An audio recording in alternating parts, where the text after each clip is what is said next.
Bismillahirrahmanirrahim. Assalamualaikum warahmatullahi wabarakatuh.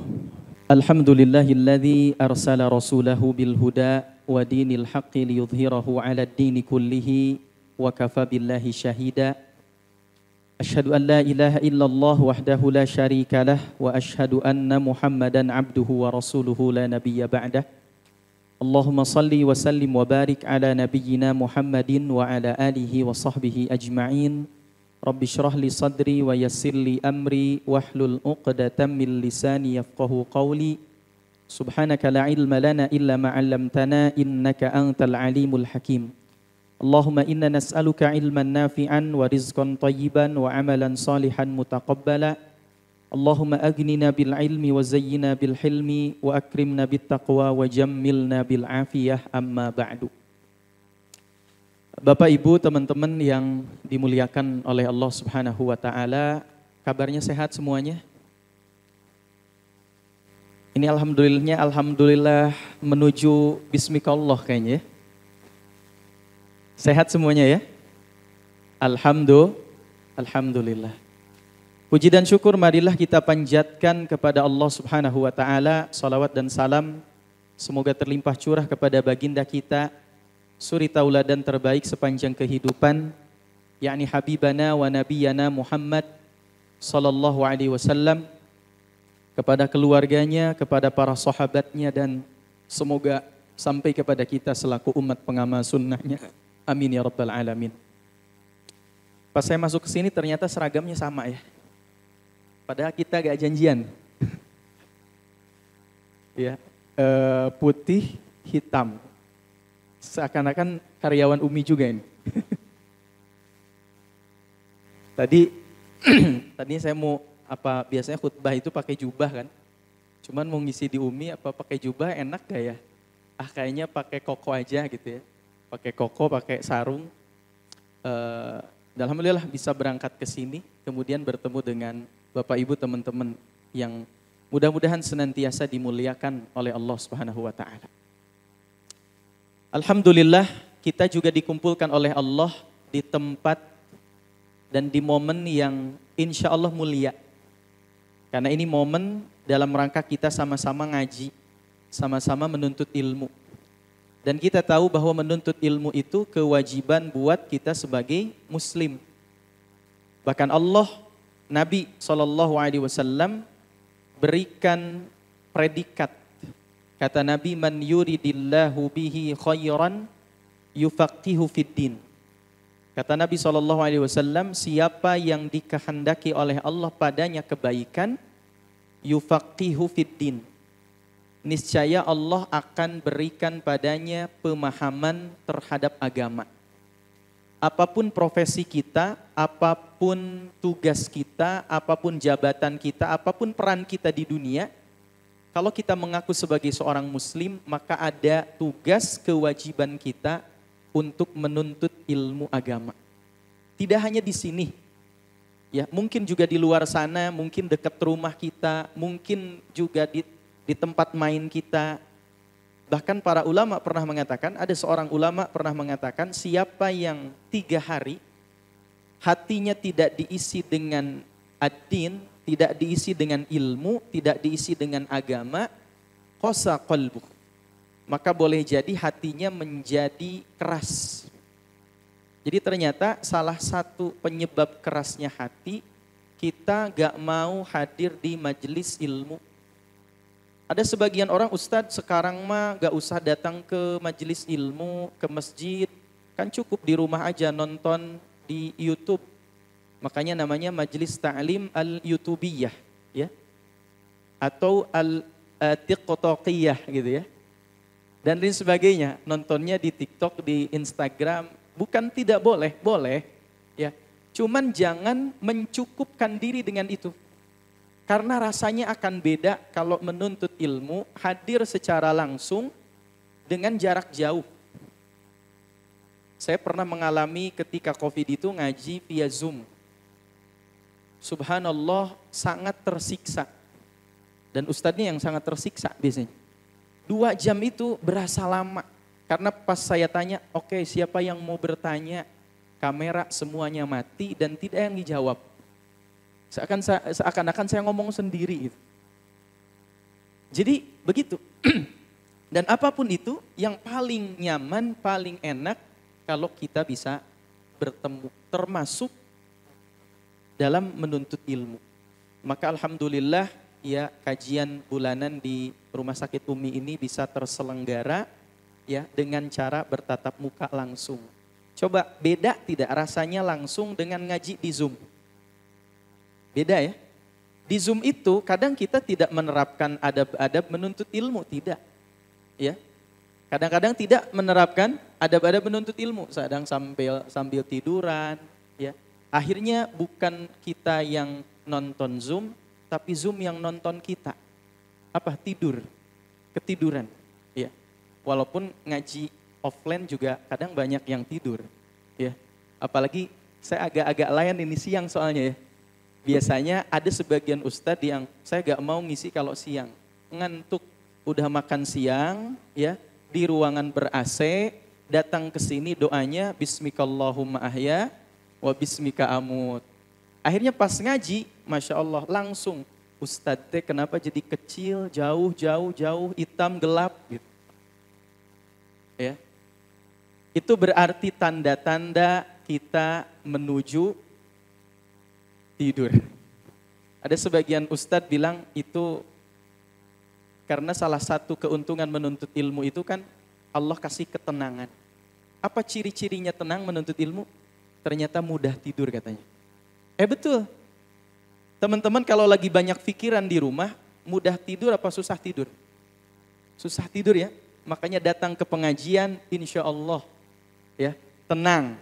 Saking tenangnya Bismikallahumma ahya wa bismika amut. Ya, jadi kalau ada orang yang ngantuk, ya nundutan kalau kata orang sini, ya jangan diganggu. Dia sedang menikmati ketenangan hidup. Ya. Biarkan. Ya. Apalagi siang-siang ber-AC udah makan, Masya Allah. Baik, teman-teman, Bapak Ibu yang dimuliakan Allah, tema kita menarik hari ini, judulnya adalah apa? Memaknai kemerdekaan hakiki. Betul begitu ya? Memaknai merdeka yang hakiki. Satu pertanyaan penting. Kita ini sudah merdeka atau belum? Ini jadi ragu-ragu begini ya. Coba-coba. Yang hari ini Ustaz, saya mengaku saya sudah merdeka. Coba, yang ngaku hari ini kita sudah merdeka siapa? Gak ada. Astagfirullah. Musibah ini ya. Atau merasa masih, yang mengatakan belum merdeka, coba. Gak ada juga. Yang bingung. Bingung semua ya. Jadi kita mah merdeka apa belum juga masih bingung ternyata. Kemarin kita memperingati 17 Agustus ternyata berada dalam kebingungan. Dan memang manusia itu, saya coba melakukan ya penelitian lah ya. Makin dewasa hidupnya makin bingung. Saya tanya anak TK, Dek kalau udah gede mau jadi apa? Kalau anak TK ditanya gitu, dia bisa jawab gak? Bisa, aku mau jadi dokter, aku mau jadi tentara, aku mau jadi polisi. Coba tanya lagi, yang tadi TK ditanya, nanti tanya lagi pas udah kuliah. Kira-kira bisa jawab dengan jelas, tegas, yakin, atau tidak? Tidak ya? Terus kalau kita sekarang ditanya, cita-cita mau jadi apa? Kira-kira jelas, yakin jawabnya atau bingung? Bisa ya? Iya, pengennya ya? Iya, berarti alhamdulillah satu di antara sekian yang bingung. Ya. Karena sisanya saya survei teman-teman, ternyata banyak kan kita itu makin dewasa, makin bingung. Betul tidak? Berarti saya berhadapan dengan orang-orang bingung semua nih ya. Jadi merdeka aja kita masih bingung. Kalau ditanya kita merdeka atau belum? Maka jawabannya harus yakin, jelas, tegas. Iya Ustadz, ya kami sudah merdeka. Jadi jangan ragu-ragu. Terus kalau belum merdeka kita ngelawan siapa sekarang? Ngangkat senjata buat siapa? Nah, hanya kan yang menjadi pertanyaannya adalah merdeka dalam bidang apa? Ya. Nah, kalau kita bicara tentang kemerdekaan hakiki, ini agak dalam. Kenapa dalam? Saya coba mengamati dari satu, Indonesia ini merdeka diproklamirkan tanggal berapa? 17 Agustus. 17 bulan 8. Ternyata teman-teman, saya coba baca beberapa buku sejarah ya. Mungkin ada salah satu buku sejarah yang menarik gitu. Tulisan Profesor Ahmad Mansur, kalau pernah baca tuh. Api Sejarah itu sangat menarik. Karena itu mengoreksi beberapa sejarah yang mungkin tidak semua di situ mutlak kebenarannya. Tapi ketika kita teliti itu luar biasa. Kenapa yang dipilih itu tanggal 17 bulan 8? Ini bukan cocokologi ya. Tapi ulama itu, karena para pejuang kita kebanyakan adalah ulama, santri, ya, masyarakat dan seterusnya.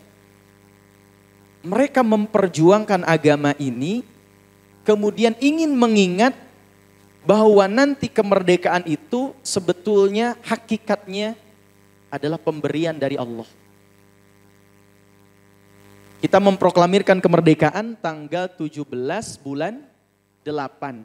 Kalau bulan Hijriahnya, bulan Ramadan tanggal 9 di hari Jumat. Ya. Dan itu fakta sejarah. Hari Jumat, bulan Ramadan, tanggal 9. Bulan miladiahnya 17 bulan 8.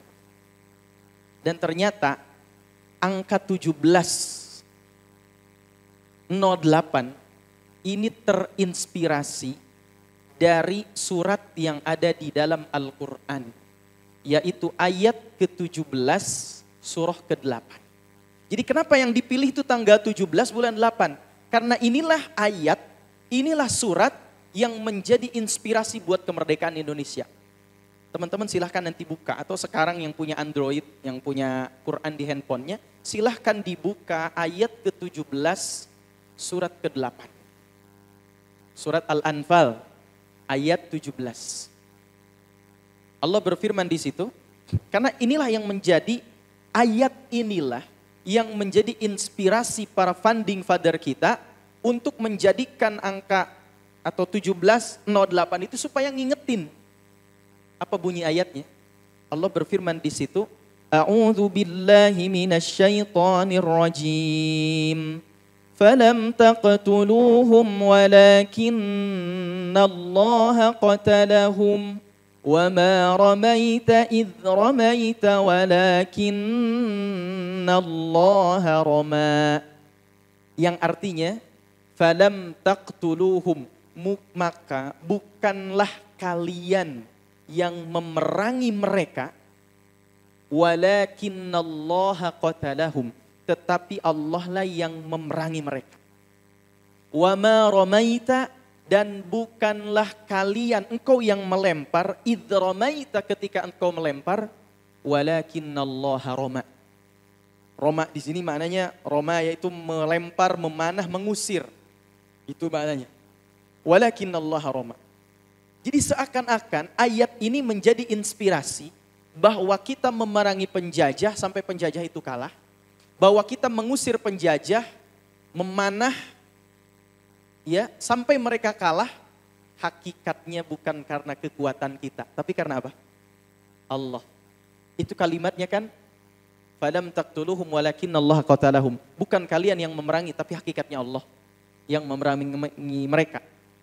Wa ma ramaita idh ramaita walakinnallaha rama. Dan bukan kalian yang mengusir, melempar, memanah mereka, tapi hakikatnya Allah lah yang mengusir, melempar mereka. Ayat ini menjadi inspirasi. Maka lihat kemudian teman-teman, Bapak Ibu, lihat pembukaan Undang-Undang Dasar 1945. Undang-undang itu terdiri 3. Pembukaan, preambul, ya, kemudian batang tubuh, kemudian penjelasan. Nah, di Undang-Undang Dasar 1945 disebutkan di pembukaannya, kemerdekaan ini atas berkat rahmat Allah. Jadi inspirasinya dari Al-Anfal ayat ke-17 surah ke-8 kemudian diambillah tanggal 17 bulan 8, kemudian dimasukkanlah dalam draft dalam pembukaan Undang-Undang Dasar 1945 yang mengatakan kemerdekaan itu pada hakikatnya adalah atas berkat rahmat Allah. Apapun agamanya, apapun keyakinannya, ketika seseorang membaca pembukaan Undang-Undang Dasar 1945, dia akan membacanya dengan atas berkat rahmat. Di situ kenapa tidak disebut Tuhan, tapi langsung disebut atas berkat rahmat Allah?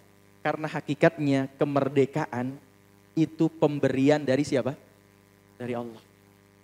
Nah, inilah kenapa tanggal 17 bulan 8 ini supaya mengingatkan, ya, angka 1708 mengingatkan kepada kita bahwa hakikatnya kemerdekaan itu datang dari Allah Subhanahu wa taala.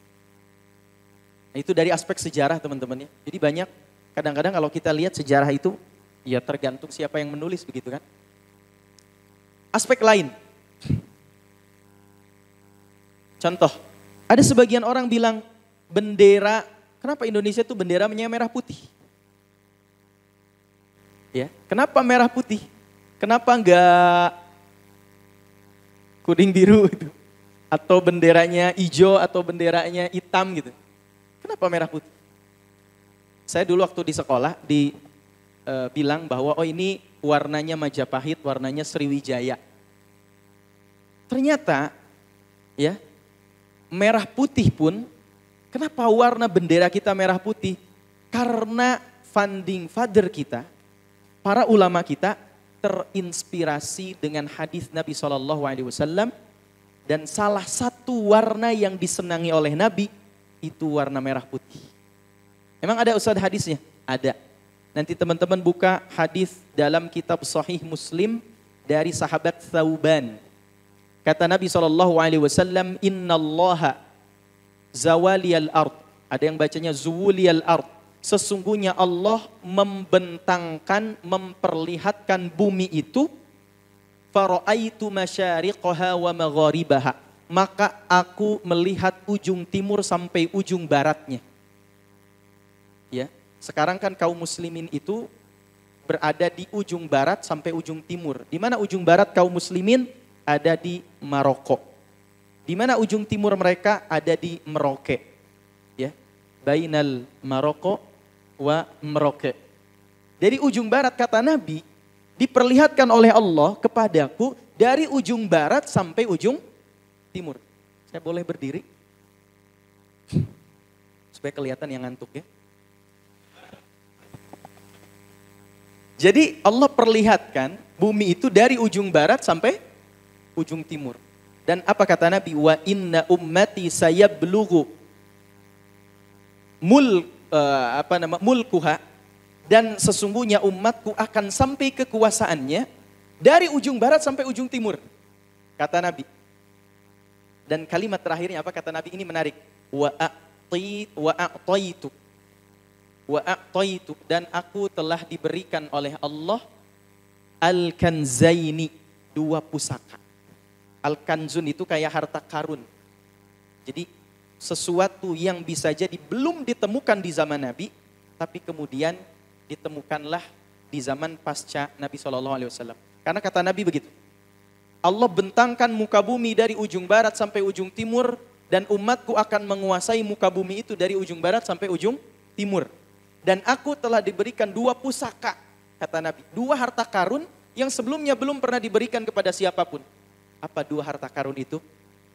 Dalam hadis itu dengan jelas disebutkan al-ahmaru wal abyadu, yaitu merah dan putih. Jadi ternyata merah putih itu terinspirasi dari hadis Nabi. Nanti teman-teman kalau gak percaya, cek aja hadis dari Thauban riwayat Imam Muslim. Dan itu bukan hanya Imam Muslim yang meriwayatkan, sebagian ulama yang lain juga, Imam Tirmidzi, Nasai, Abu Daud. Ya. Walaupun ulama zaman dulu seperti Imam An-Nawawi, Ibnu Hajar mengatakan al-ahmar itu maknanya emas, al-abyad maknanya perak. Al-ahmar maknanya Persia, al-abyad maknanya Romawi. Itu kan tafsirnya para ulama. Tapi secara tekstual para ulama mengatakan atau Nabi mengatakan, ya, dalam hadis itu Nabi katakan, dan aku telah diberikan dua pusaka. Apa dua pusaka? al-ahmaru wal abyadu, yaitu warna merah dan putih. Makanya negara kita warnanya merah putih. Gitu ya teman-teman ya. Jadi ternyata founding father kita, makanya tidak bisa dipisahkan. Saya sering sampaikan ya, tidak bisa dipisahkan antara identitas kita sebagai seorang Islam, seorang Muslim, dengan kita sebagai orang Indonesia. Bahkan kebanyakan bahasa Indonesia ini banyak diambil dari istilah bahasa Arab. Kayak misalkan orang meninggal, itu kan kita sebut apa? Jenazah. Jenazah itu dari bahasa apa? Jenazah itu bahasa apa? Arab. Agakmu pakai jenazah mayit. Mayit bahasa Arab. Coba Ustadz, saya agak mau pakai bahasa Arab. Jenazah mayit, apa bahasa Indonesianya? Hah? Bangkai. Hah? Jasad bahasa Arab. Jasad bahasa Arab. Apa coba? Korban bahasa Arab. Korban itu bahasa Arab. Ya. Susah ya. Maka kita gak bisa ya. Maka bahasa Indonesia ini banyak menggunakan bahasa Arab. Katulistiwa itu bahasa Arab. Khotul istiwa. Sendal itu bahasa Arab. Dewan itu bahasa Arab. Dewan Permusyawaratan Rakyat itu Arab semua. Diwan. Permusyawaratan jelas. Rakyat, ra'iyah. Majelis jelas. Permusyawaratan rakyat itu bahasa Arab. Jadi gak bisa dipisahkan. Ya. Jadi banyak-banyak. Bahkan mungkin kalau kita pernah dengar ceritanya ya. Dulu Sunda Kelapa itu kan di yang sekarang Jakarta itu dikuasai oleh Portugis. Ya, dikuasai oleh Portugis. Portugis itu luar biasa, mereka menguasai Sunda Kelapa. Salah satu tujuan mereka diutus adalah gospel kan, penyebaran agama mereka. Maka diutuslah ke situ. Sultan Demak mengutus Fatahillah. Siapa Fatahillah? Beliau yang pernah lama belajar di Mekah, kemudian pulang, mengabdi kepada raja, diutuslah jadi panglima perang ke Betawi atau ke Sunda Kelapa. Diperangilah Portugis. Apa yang terjadi? Portugis kalah.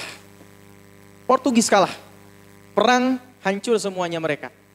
Kemudian apa kata Fatahillah? Mulai hari ini ya, kita akan merubah nama Sunda Kelapa, inna fatahna laka fatham mubina. Kita akan merubah nama Sunda Kelapa ini, nama kotanya menjadi Fatham Mubina. Ada salah seorang tentaranya yang tidak paham bahasa Arab. Wahai Panglima, apa Fatham Mubina dalam bahasa kita? Dalam bahasa lokal.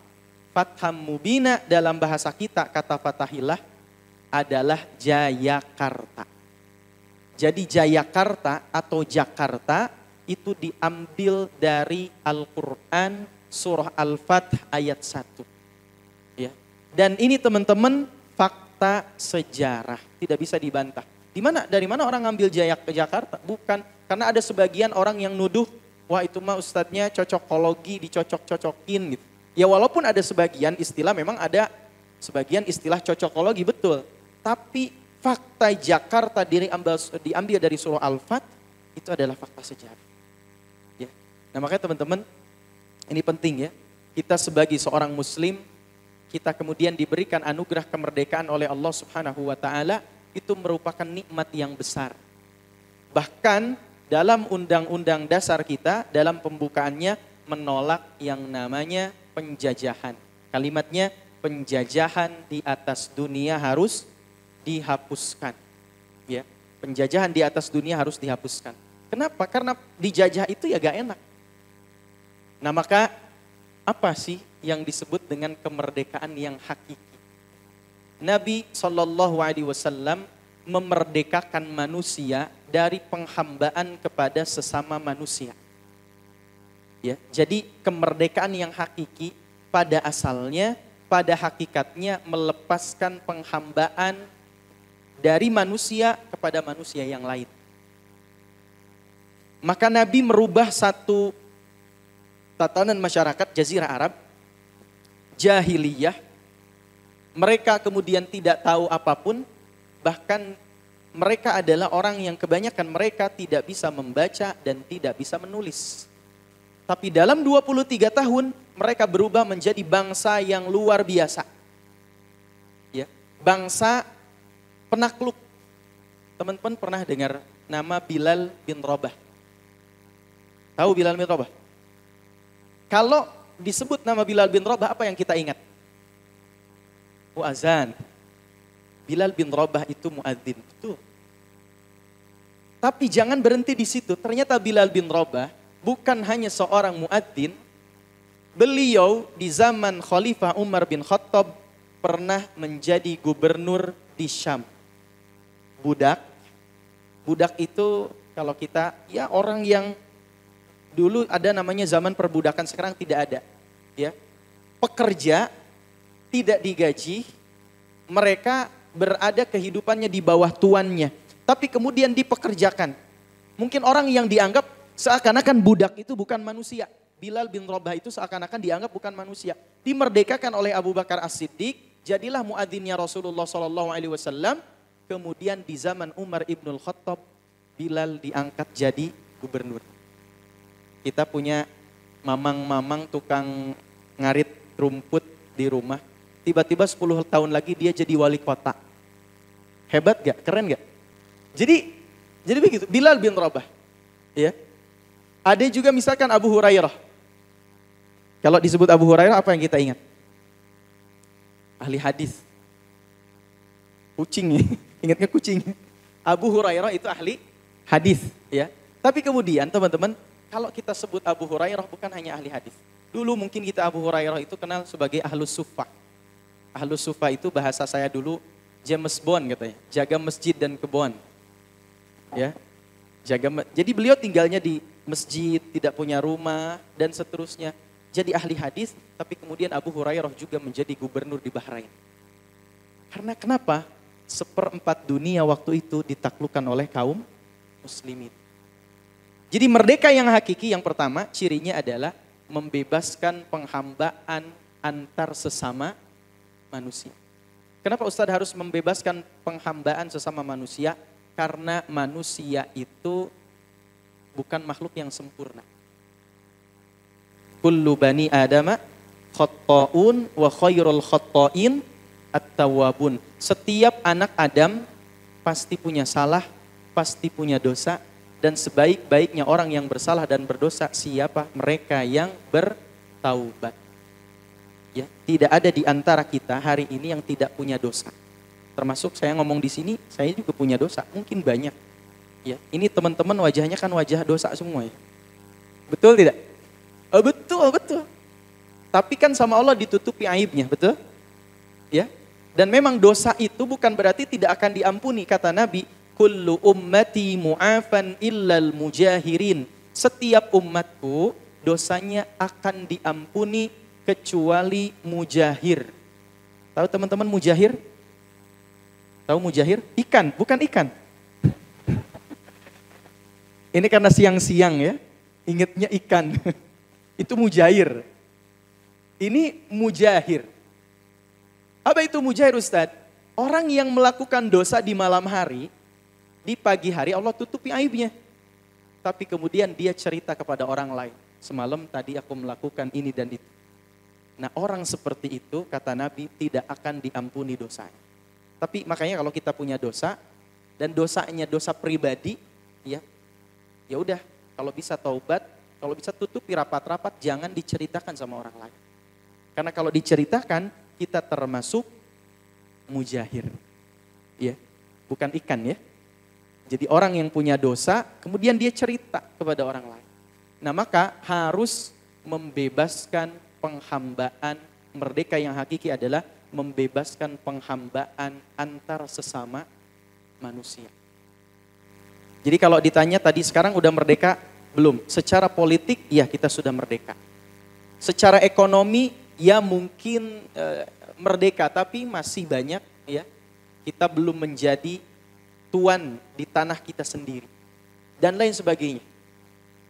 Yang kedua, ya, yang disebut dengan kemerdekaan hakiki para ulama menyebutkan adalah merdeka dari penghambaan terhadap dunia. Jadi yang disebut merdeka hakiki yang kedua adalah merdeka dari penghambaan terhadap dunia. Manusia ini kita ini butuh dengan dunia. Tapi Islam mengajarkan agar dunia itu bukan tujuan. Apa tuh dunia? Kita punya mobil, mobil itu bukan tujuan. Kita punya rumah, rumah itu bukan tujuan. Ya, kita punya apalagi sawah, ya, itu bukan tujuan. Kita harus punya mindset, itu semua adalah sarana. Makanya sahabat itu agar tidak menjadi hamba dunia, mereka punya satu perilaku yang disebut dengan istilah zuhud. Ya, ada seorang sahabat datang kepada Rasulullah, ya Rasulullah, dullani ala amalin idza amiltuhu ahabbani Allahu wa ahabbani an-nas. Kata orang ini, ya Rasulullah, coba ajarkan kepadaku, coba kabarkan kepadaku, tunjukkan padaku satu amalan yang kalau aku beramal dengan amalan itu, aku akan dicintai oleh Allah dan akan dicintai oleh manusia. Kan kadang susah ya, dicintai Allah tapi gak disenangi orang. Dicintai orang tapi Allah gak senang, ada tidak? Banyak, ini pengen dua-duanya. Pengen dapat cinta Allah, pengen dapat cintanya manusia. Jadi orang ini datang ke Nabi, gimana caranya kalau aku supaya dapat cintanya Allah, dapat cintanya manusia? Maka jawaban Nabi, izhad fid dunya yuhibbukallah, wazhad fima indan nas yuhibbukan nas. Berlaku zuhudlah di dunia, niscaya Allah akan mencintaimu. Dan berlaku zuhudlah terhadap apa yang ada pada orang lain, maka manusia akan mencintaimu. Kalau bahasa Sunda, atau kalau bahasa orang sini bilangnya, jangan mudah jadi orang sirik. Tahu sirik? Dengki. Ya. Nah ini zuhud. Apa itu zuhud, Ustaz? Apakah zuhud itu harus hidup miskin? Apakah zuhud itu harus gak punya apa-apa? Ternyata zuhud itu bukan seperti itu. Tapi zuhud itu melepaskan hati kita dari dunia. Maka Imam Ibnul Qayyim itu pernah mengatakan, laisa zuhdu an tatruka dunya min yadik wa hiya fi qalbik. Bukan termasuk zuhud engkau tinggalkan dunia dari tanganmu. Kau ninggalin dunia dari tanganmu. Kita tinggalin dunia. Saya mah gak butuh apa-apa. Ya, disedekahin semuanya. Wa hiya fi qalbik. Sementara dunia selalu ada dalam hatimu. Wa innama zuhdu, tapi zuhud yang hakiki an tatrukaha min qalbik. Engkau tinggalkan dunia dari hati. Wahya fi yadik. Sementara dunia itu bisa jadi ada dalam genggaman tanganmu. Dan inilah sikap para sahabat. Kenapa sahabat itu menjadi generasi yang luar biasa? Karena mereka punya perilaku zuhud. Apa zuhud? Tidak menyimpan dunia dalam hati. Dunia bilang, kata dunia, engkau gak usah sholat, nanti kerjain dulu nah. Ya, ini pekerjaan nih, bisnis nih, project nih. Kata dunia begitu. Tapi para sahabat bilang, engkau ingin tetap bersamaku atau engkau aku tinggalkan. Ketika engkau menjadikan atau mengajak diriku jauh dari Allah, aku akan tinggalkan. Sayyidina Umar bin Khattab radhiyallahu anhu, beliau tuh punya harta rampasan perang, ghanimah. Satu tanah yang isinya kebun kurma, beberapa hektar di daerah Hudaybiyah. Satu waktu beliau ngecek kebun kurmanya, lihat. Setelah ngecek kebun kurma, pulanglah ke rumah. Ketika Sayyidina Umar pulang ke rumah, ternyata jamaah sholat asar sudah bubar. Jadi Sayyidina Umar tidak sempat ikut sholat asar berjamaah. Itu Sayyidina Umar sedihnya luar biasa. Saking sedihnya, Sayyidina Umar kemudian bilang, mulai hari ini karena dunia melalaikan diriku dari Allah, menjadikan diriku tidak sholat asar berjamaah, mulai hari ini kebun kurma yang tadi aku lihat itu, aku sedekahkan buat fakir miskin. Berat ya. Kita lagi azan zuhur, lagi main iPhone. Ya. Saking senengnya scrolling media sosial, ya. Sadar-sadar udah jam 1, wah belum sholat zuhur. Gak keburu sholat berjamaah. Kalau mau niru sikap Umar bin Khattab, apa yang kita lakukan? Ya, karena iPhone ini melalaikan saya dari Allah, mulai hari ini aku sedekahkan buat fakir miskin. Berat tidak? Berat itu. Apalagi harga tanah jauh lebih mahal dari harga iPhone tentunya. Tapi itulah para sahabat. Jadi para sahabat itu, dunia, kalau engkau ingin tetap bersamaku, ayo ikutin aturan Allah. Tapi kalau engkau menjadikan diriku jauh dari Allah, engkau aku lepas. Apa yang terjadi teman-teman? Ternyata Allah tundukkan dunia buat para sahabat. Ya. Jadi ketika sahabat nyimpen dunia di dalam tangan, di genggaman tangan, itu Allah tundukkan dunia. Tapi sebaliknya, ketika kita menyimpan dunia di dalam hati, kitalah yang akan ditundukkan oleh dunia. Mohon maaf, ketika kita belum merdeka dari itu, berarti hakikatnya kita belum benar-benar merdeka. Maka bayangkan, ya, kita harus punya mindset, pulang dari sini apapun yang nempel baju kita, apapun itu sarana, bukan tujuan. Ya, kendaraan, mobil, pesawat, mungkin. Dan seterusnya, ya, itu hakikatnya adalah titipan dari Allah, bukan tujuan.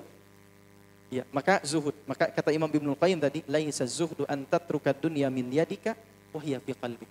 Bukan termasuk zuhud engkau tinggalkan dunia dari genggaman tanganmu, sementara dunia selalu ada dalam hatimu. Wa innamaz zuhdu, tapi zuhud yang hakiki an tatrukaha min qalbik, engkau tinggalkan dunia dari hatimu wa hiya fi yadik. Sementara dunia itu boleh jadi berada dalam genggaman tanganmu. Ada seorang ulama namanya Imam Ibnu Hajar Al-Asqalani. Ya, Ibnu Hajar Al-Asqalani ini gelarnya Amirul Mukminin fil Hadis, pemimpin orang-orang beriman dalam ilmu hadis. Ya, penulis kitab Bulughul Maram, Fathul Bari dan seterusnya. Satu waktu beliau ini, Ibnu Hajar itu orang kaya. Ya, punya jabatan tinggi. Bahkan jabatannya Qadhiul Quthah, hakim agung di Mesir. Satu waktu dia konvoi kendaraannya membawa harta begitu banyak, melewati seorang pengemis Yahudi, miskin, gak punya apa-apa. Terus dicegatlah oleh pengemis Yahudi itu, Imam Ibnu Hajar Al-Asqalani, dicegat. Kata Yahudi miskin yang pengemis ini, wahai Imam, aku pernah mendengar bahwa nabimu pernah mengatakan, ad-dunya sijnul mu'min wa jannatul kafir. Dunia itu penjaranya orang beriman, dan surganya buat orang kafir. Tapi justru aku melihat sebaliknya. Sekarang engkau punya harta segalanya. Engkau punya jabatan tinggi, uangmu banyak, hartamu banyak. Berarti engkau seakan-akan sedang berada di surga. Padahal Nabi mau mengatakan dunia adalah penjara buat orang beriman. Sementara aku Yahudi, miskin, gak punya apa-apa, maka seakan-akan aku sedang di neraka. Padahal kata nabimu adalah surga buat orang kafir. Berarti nabimu itu bohong.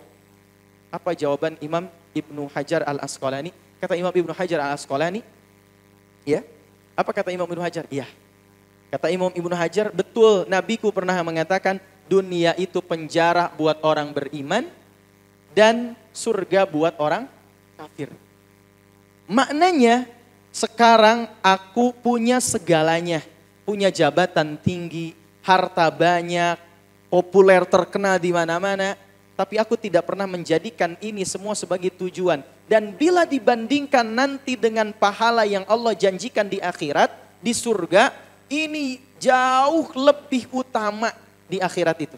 Jauh lebih baik, jauh lebih menyenangkan. Di dunia yang aku dapatkan, yang aku punya, ini gak ada apa-apanya. Jika dibandingkan di akhirat, maka seakan-akan hari ini aku sedang berada dalam penjara. Dan engkau, wahai orang Yahudi, engkau miskin, engkau pengemis, engkau tidak punya apa-apa. Jika dibandingkan siksaan, ancaman Allah di neraka, di akhirat, itu jauh lebih pedih, jauh lebih menyakitkan daripada yang engkau rasakan hari ini di dunia. Maka engkau di dunia seakan-akan sedang di surga. Maka kata Yahudi itu, oh, kalau begitu berarti saya yang salah paham. Akhirnya si Yahudi ini kemudian masuk Islam. Ya.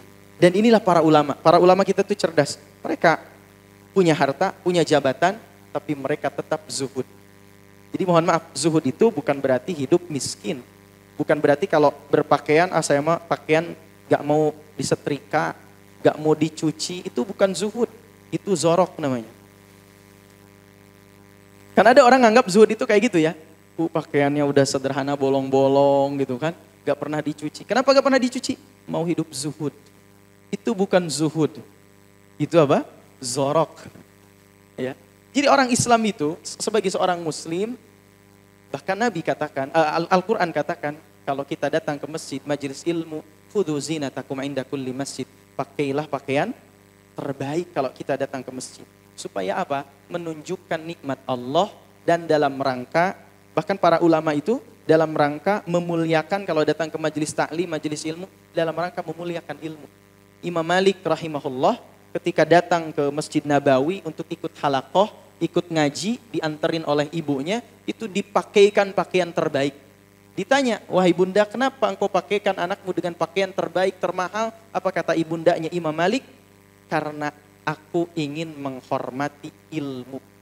Jadi kalau kita misalkan pakai pakaian baik, bagus, datang ke majelis ilmu, datang ke masjid, itu dalam rangka menghormati ilmu itu sendiri. Nah maka yang kedua, ya, yang disebut merdeka adalah membebaskan penghambaan diri kita terhadap dunia. Bukan berarti tidak perlu dunia, dunia perlu, harus. Makanya prinsipnya dalam Al-Quran, teman-teman bisa baca surah Al-Qasas ayat 77. Ya, Allah berfirman di situ, apa kata Allah? A'udzu billahi minasy syaithanir rajim. Wabtaghi fima atakallahu ad-daral akhirah wa la tansa nasibaka minad dunya wa ahsin kama ahsanallahu ilaik wa la tabghil fasada fil ard innallaha la yuhibbul mufsidin. Al-ayah yang artinya kata Allah wabtaghi fima atakallahu daral akhirah. Cari olehmu yang utama itu kehidupan akhirat. Jadi datang ke sini bekerja, apa tujuannya? Bukan hanya mendapatkan ma'isyah. Ya, itu salah satunya. Tapi tujuan utamanya harus dalam rangka beribadah. Apa bentuk ibadahnya? Melayani orang, memberikan pelayanan terbaik dan seterusnya. Itu sebagai bentuk ibadah. Ya. Bahkan yang kita bukan anggap ibadah pun itu bisa jadi ibadah. Contoh, Nabi katakan makan, itu bisa jadi ibadah. Bahkan pahalanya, kedudukannya sama dengan orang puasa. Ada satu hadis riwayat Imam Ibnu Majah. Kata Nabi SAW, at-ta'imus syakir bimanzilatis sha'imis sabir.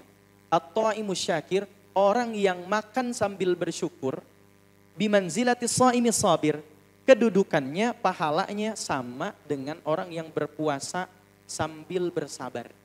Jadi kalau makan dan puasa kedudukannya, pahalanya sama, kira-kira mending makan atau mending puasa?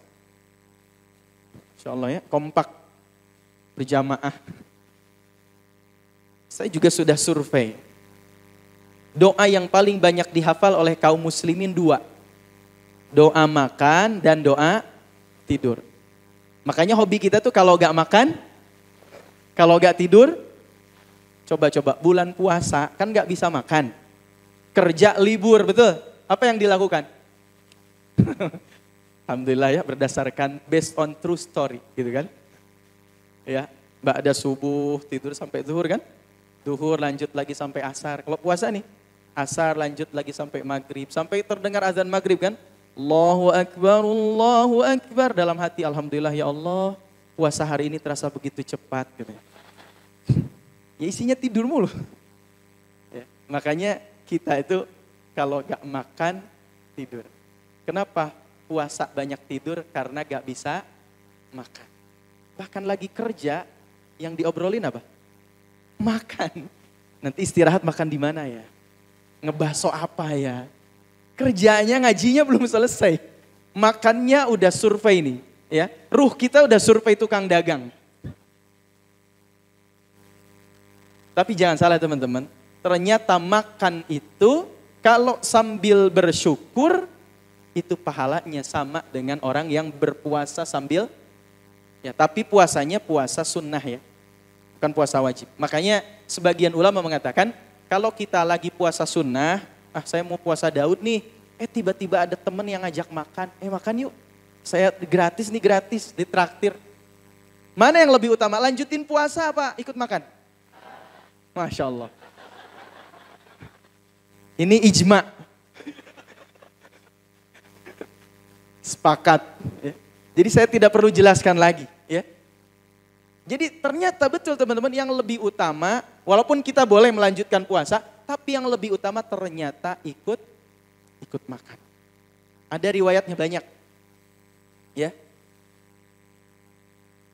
Dan itulah manusia. Ya. Makanya Masya Allah.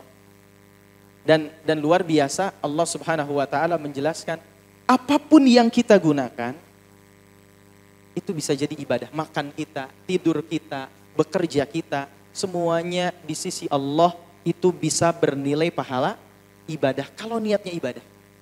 Ngaji, duduk di sini, itu bisa bernilai pahala ibadah. Dan lain sebagainya. Seluruh aktivitas yang kita kerjakan, kalau dalam rangka ingin mendapatkan pahala dari Allah, dapat ibadah. Contoh, apa motivasi makan? Satu, supaya saya kuat ibadah. Yang kedua, supaya sehat, kan harusnya begitu. Ya. Supaya saya bisa ibadah dengan sempurna. Walaupun mohon maaf, kebanyakan kita mungkin kadang-kadang makan itu, ya yang penting apa? Kenyang dan enak kan. Orang Indonesia itu.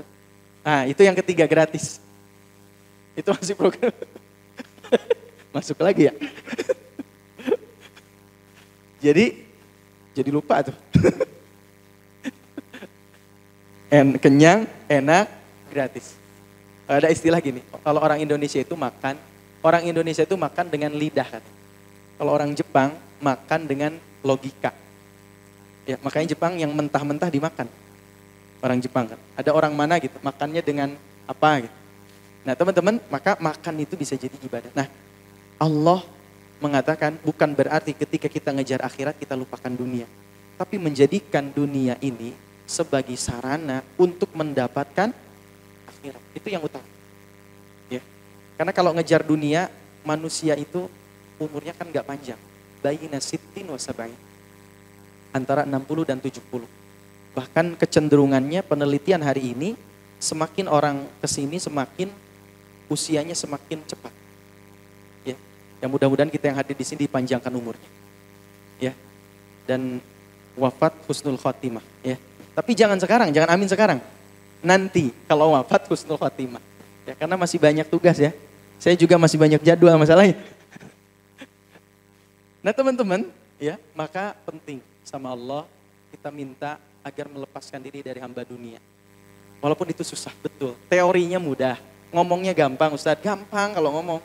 Cuman dalam prakteknya kadang-kadang susah. Yang paling penting apa? Supaya itu tertancap dalam hati kita senantiasa ingat bahwa kita ini hamba Allah, ya menghamba hanya kepada Allah. Jadi satu, merdeka hakiki itu, satu melepaskan penghambaan terhadap sesama manusia.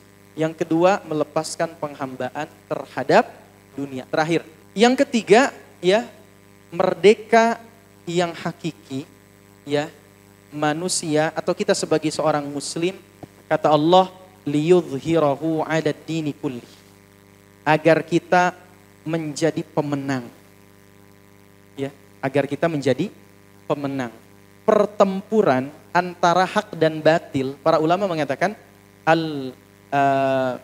al-harb baina al-haqqi wal batil, ya, mustamirun ila qiyamis sa'ah. As-sira' baina al-haqqi wal batil mustamirun ila qiyamis sa'ah. Pertempuran antara hak dan batil itu akan terus terjadi sampai hari kiamat. Ya, kadang kebatilan menang, betul. Kadang kebenaran yang menang. Jadi yang bukan menang kalah sebetulnya. Tapi kita di posisi yang mana. Jadi yang disebut dengan merdeka adalah ketika kita bisa mendapatkan kemenangan dalam pertempuran ini. Apa pertempuran? Pertempuran hawa nafsu, pertempuran melawan musuh internal, dan pertempuran melawan musuh eksternal. Sekarang umat Islam itu kan ada ulama dari India, Syekh Abdul Hasan Ali An-Nadawi, beliau nulis buku judulnya Madza khasiral alam bin hitatil muslimin. Apa kerugian dunia karena kemunduran kaum muslimin. Ya. Jadi beliau menyebut tentang kaum muslimin itu maju karena sebab ABC dan seterusnya. Ya, ketika umat Islam ini mundur, semuanya kemudian menjadi dunia ini mundur. Karena peradaban hari ini dibangun di atas materialisme. Semuanya diukur dengan materi. Sukses, gagal itu diukur dengan materi. Ya. Nah, tapi peradaban Islam membangun itu semua, sukses gagal bukan materi, tapi value, nilai. Membangun nilai. Maka Islam ini diutus, Nabi SAW diutus, ya, dalam Al-Quran disebutkan, arsala rasulahu bil huda wa dinil haq liyudhhirahu 'ala dini kulli. Agar memenangkan pertempuran. Agar memenangkan pertempuran. Ya. Makanya pernah ada satu pendeta itu pernah nanya, Ustaz, kenapa bukannya umat Islam itu akan mendapatkan kemenangan, kejayaan, ya, kekuasaan dan seterusnya, tapi kok justru sekarang sebaliknya, yang tertindas itu umat Islam, yang diperangi di Palestina umat Islam, yang diusir di India umat Islam, yang miskin orang Islam, buang sampah sembarangan orang Islam, pokoknya yang jorok umat Islam. Katanya umat Islam itu ya'lu wa la yu'ala alaih. Islam itu tinggi, gak ada yang lebih tinggi, berkualitas dan seterusnya. Tapi kok realitasnya sebaliknya? Kata si pendeta. Apa jawaban Ustadz? Kata Ustadz ini, ya betul.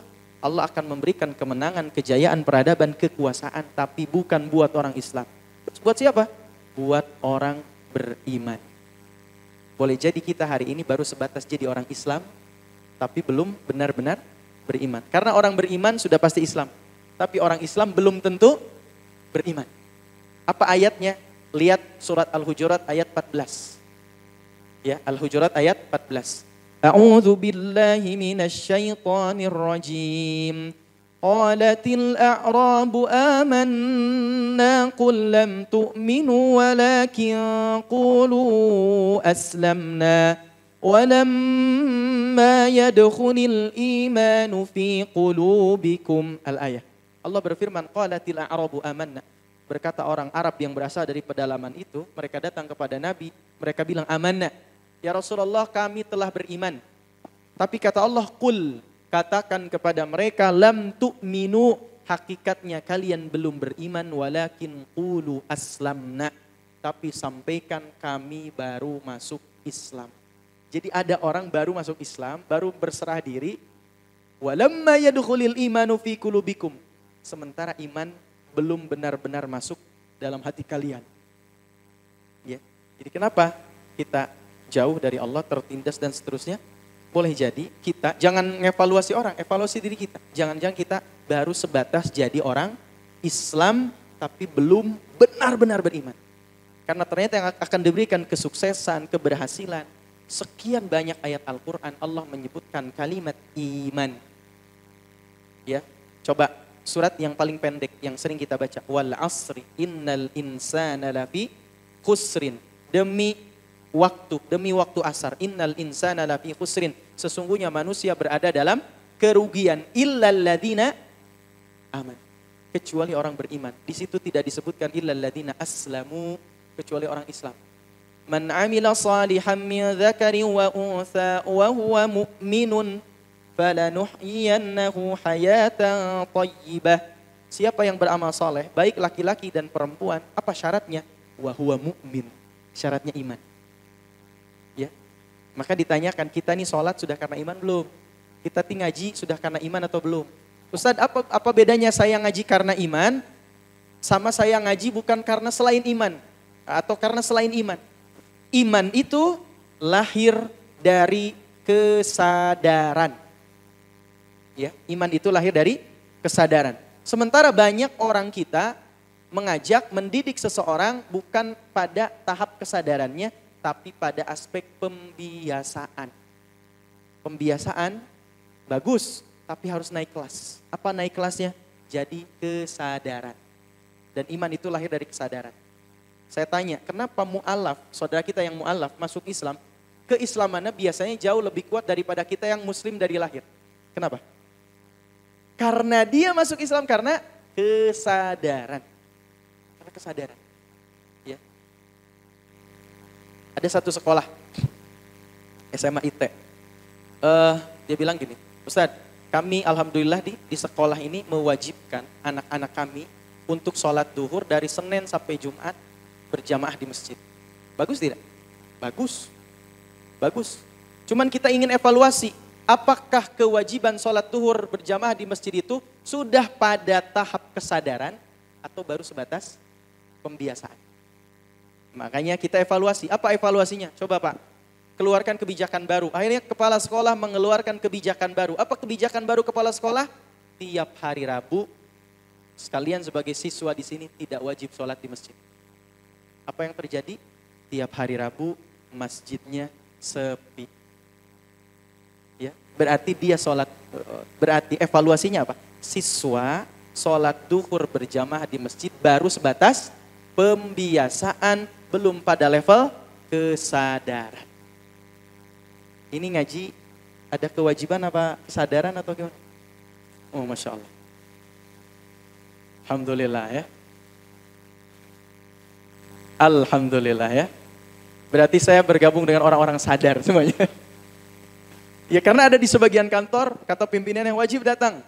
Kalau enggak ngabsen, enggak datang nanti. Nah, itu bagus. Tapi harus naik level. Apa naik levelnya?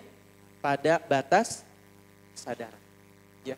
Nah maka kembali lagi yang terakhir teman-teman tadi. Bahwa merdeka ketika kita bisa memenangkan pertempuran. Pertama dari diri kita, di keluarga kita, masyarakat kita. Kita tetap berada di barisan orang-orang yang memperjuangkan kebenaran. Ya. Baik, itu mungkin yang disampaikan di siang hari ini. Kurang lebihnya mohon maaf kalau ada penyampaian yang keliru, yang salah, semata-mata kebodohan saya pribadi dan kebenaran hakiki datangnya dari Allah Subhanahu wa taala. Hadanallahu wa iyyakum ajmain. Assalamualaikum warahmatullahi wabarakatuh.